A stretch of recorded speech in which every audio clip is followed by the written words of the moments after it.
Yo, it's CJ. Today is a fucking good day for Diablo 4, boys. So I wasn't expecting this when I woke up, but I want to go over the campfire chat and my thoughts on everything. So I have this Google Doc sheet here. That's just 2 hours worth of information condensed for you. So they won't be doing a mid-season balance updates anymore. Rather, they want to balance things early on. So that's fine. I don't mind this. It's just quicker balance. It's basically mid-season balance, just quicker. So that's fine.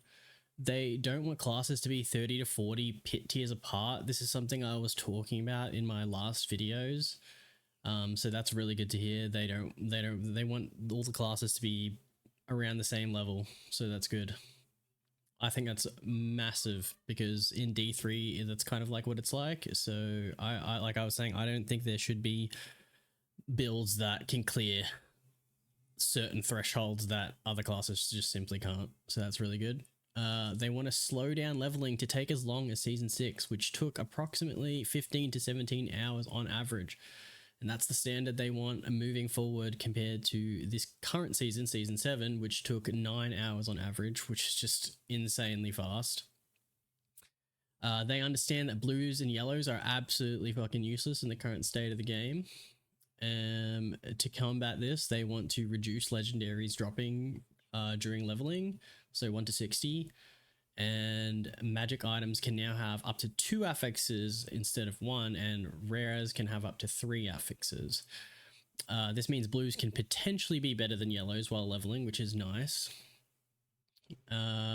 They also release stats on how long it takes to reach Torment 4 and how many players actually make it to Torment 4. So on average, 15 hours. It takes about 15 hours after hitting level 60, which is double as fast as it was in Season 6.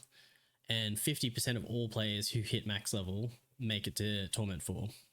Oh, I added this in a different spot now. But basically, they want Torment 4 to be aspirational, which in their eyes means that 10% of the player base who hit level 60 will achieve Torment 4. Also, all the bosses got buffed. All the lair bosses have new mechanics, apparently. So that's really cool to hear, because right now, the bosses are a joke. And yeah, so that was good to hear. They have made some changes to the Torment difficulties and the pit. So Torment 1 now starts at pit 10 instead of 20. But the big thing here, pit scaling is increasing by 20% per pit tier. And it's not 20% every time you go up one. Apparently it's 20% on top of the last one. So apparently it's like massively harder.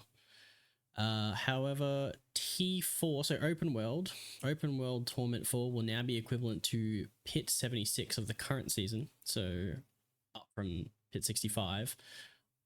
Like I wrote here, I don't think this is a big change, but this is like to make open world a bit harder, but they do acknowledge that it's not that big of a change for open world, which people like myself, people like Rob have been asking for like harder open world, because yeah, you just get to a point where open world feels like it's just easy. It's not, and I mean, because D4, the whole thing is, open world, right? Multiplayer, etc. They have like a focus on this, and yet the open world itself isn't challenging or anything, so it feels a bit weird. But yeah, so that's kind of disappointing. Like, it's a step in the right direction, but it's like a mini step forward rather than like a proper step forward. So we'll have to see what they do there in the future. Okay, these are some cool ones coming up. We have Belial returning from D3 being added in Season 8, as well as the new lair boss system, which is going to be pretty fire, I think. And all these changes will be permanent. So they've added some quality of life. Something that everyone's been asking for is being able to fast travel to boss lairs. So now you can finally fucking do that. The lairs now show what bosses inside and what mats are needed. However, they don't fully show item loot tables, which I think that they need to add that. It's because everyone right now, you just Google, what boss drops whatever unique you're looking for, and then you're looking in external things like on websites rather than it should just be in the game. It should just be in the game. What next? We have boss keys are now used to redeem boss loot, like in Genshin Impact or other similar gacha games. If you've played Genshin, you know that after you kill a boss, then you redeem the loot. You don't just get the loot straight away after killing it. So now, instead of using your boss key / boss mats to summon the boss, now you use it to get the rewards from the boss, basically. So that also means you can like practice the boss and see if you're ready for a boss, as they put it in the campfire chat. Tier 2 boss mats, so Endaril, Duriel. Before you had to get 2 types of keys. Now you only need 1 key type or mat type. So that's just like cleaning things up a bit.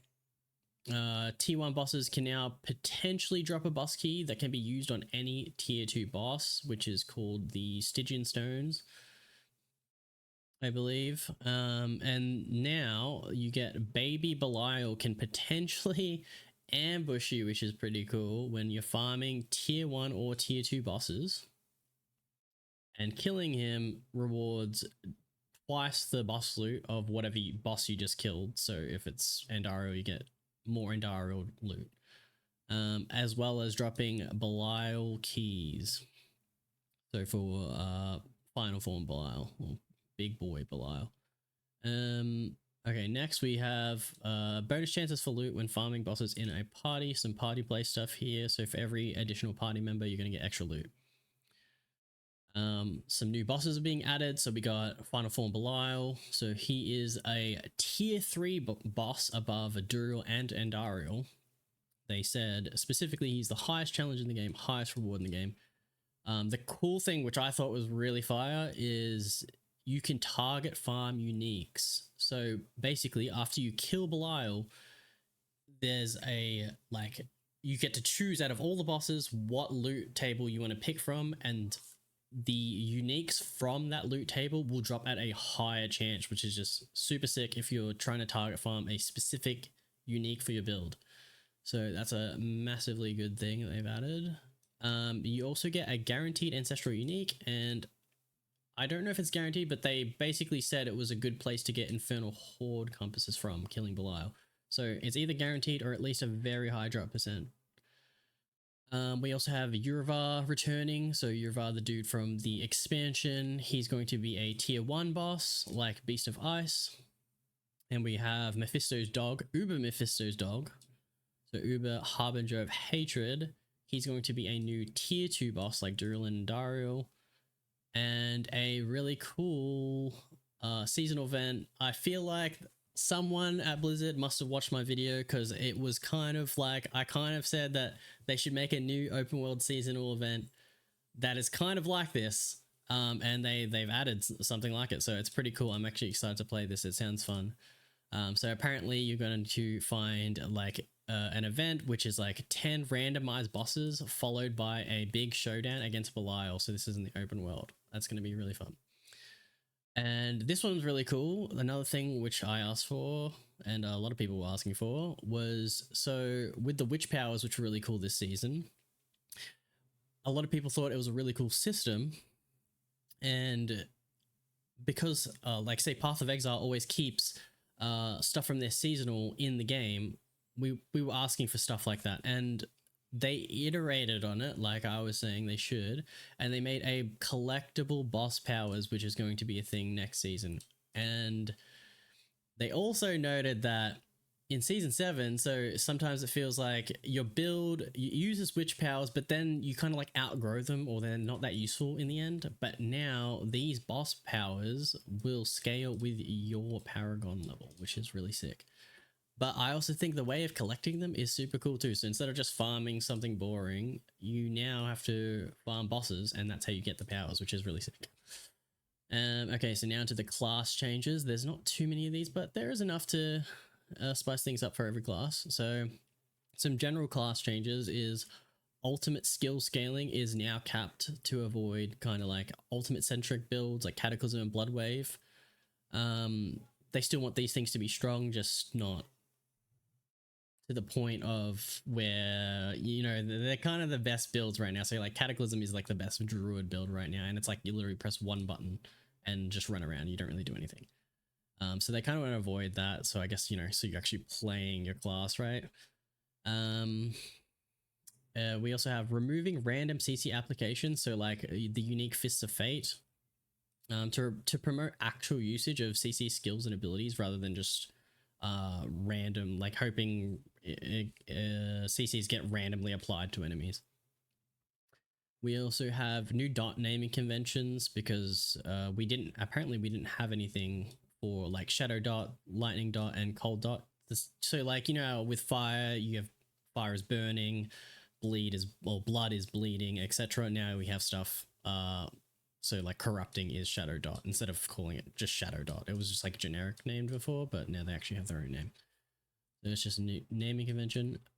Then we have some barb changes. So they want to focus or refocus on melee / hitting things, which is what we love to hear if you're a barb player. So instead of everything being focused on earthquakes and dust devils, that's kind of like what it's been lately for the past couple of seasons. Now they want to focus on actually smacking things, which is good. We love bonk. They specifically mentioned double swing buff, and a mighty throw build being added to the game, as well as a whirlwind buff / rework.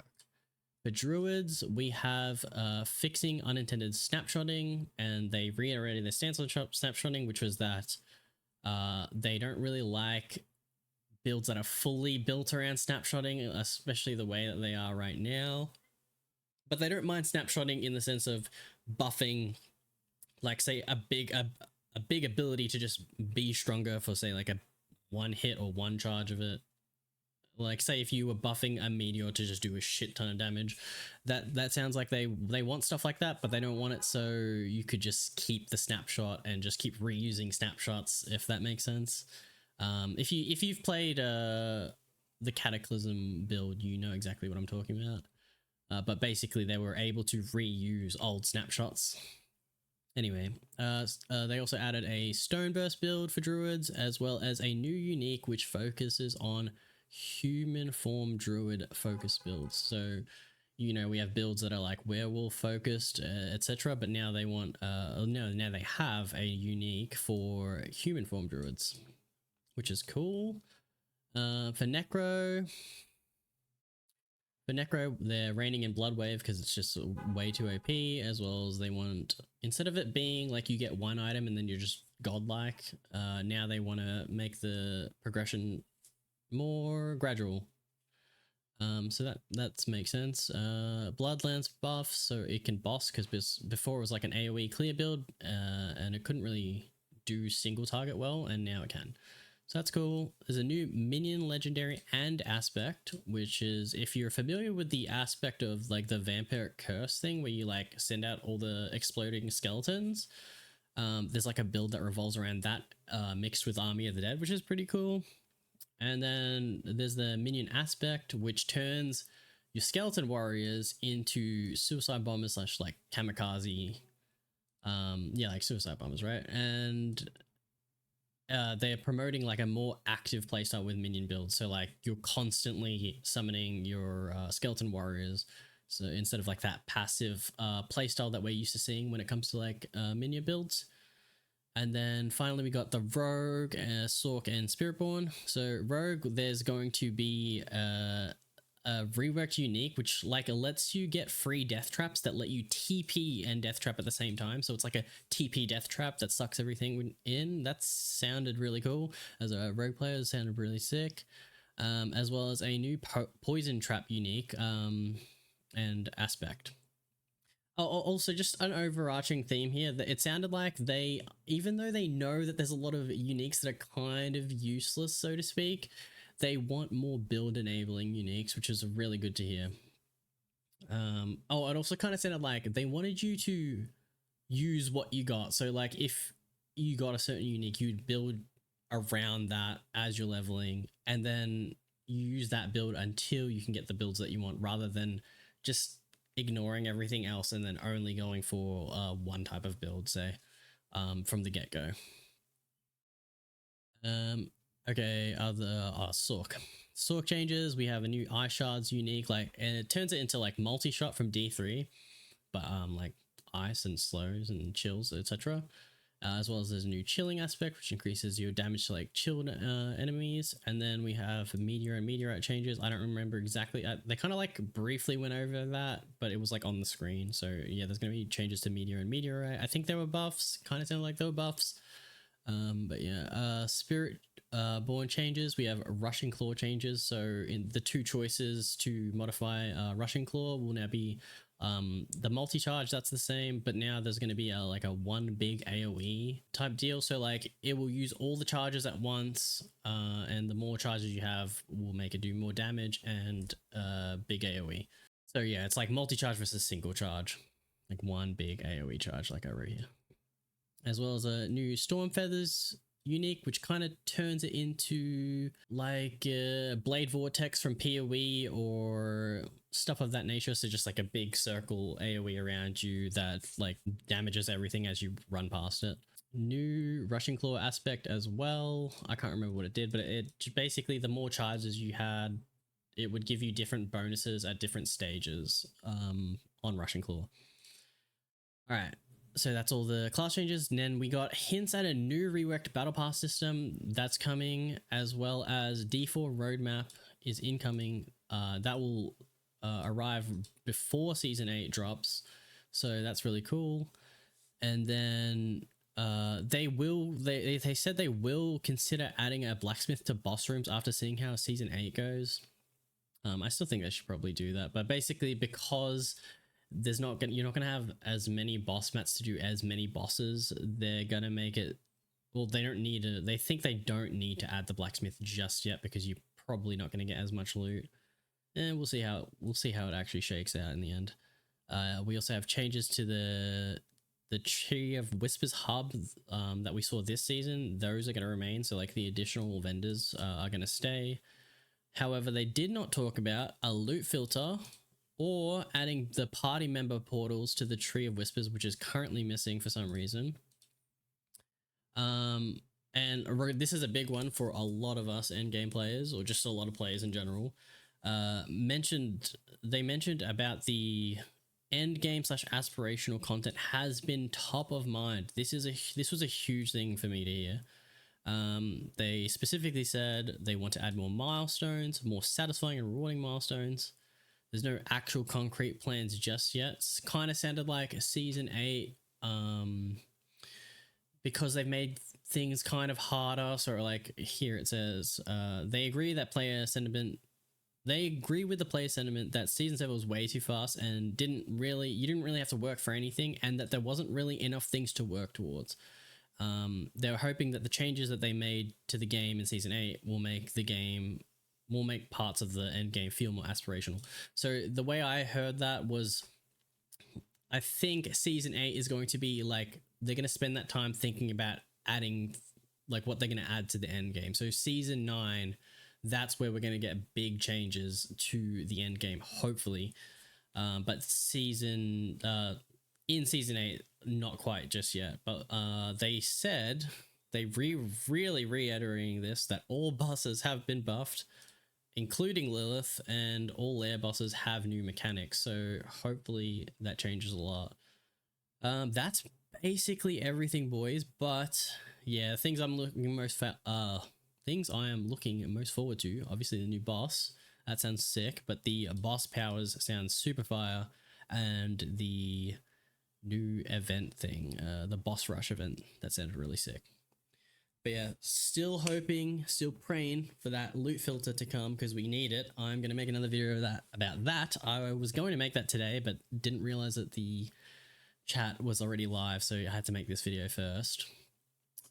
Yeah, but that's about it, boys. If you enjoyed this video, please give it a thumbs up and hit that subscribe button. I will be coming out with more videos just like this very soon. The next one, I'm gonna make a video. I have to make a video about the loot filter. We need one, and why we need one. I need to show them, because apparently we haven't been getting enough feedback from the players that that we need a loot filter, even though I feel like heaps of people on Reddit and just on YouTube have been asking for a loot filter like fucking forever. So yeah, need to do that, especially because apparently they've been listening to a lot of the stuff I've been complaining about. I'm not saying it was me specifically, but I feel like I've contributed to these changes by complaining about them, or at least asking or suggesting different things. So yeah, I will see you guys in the next video. Peace.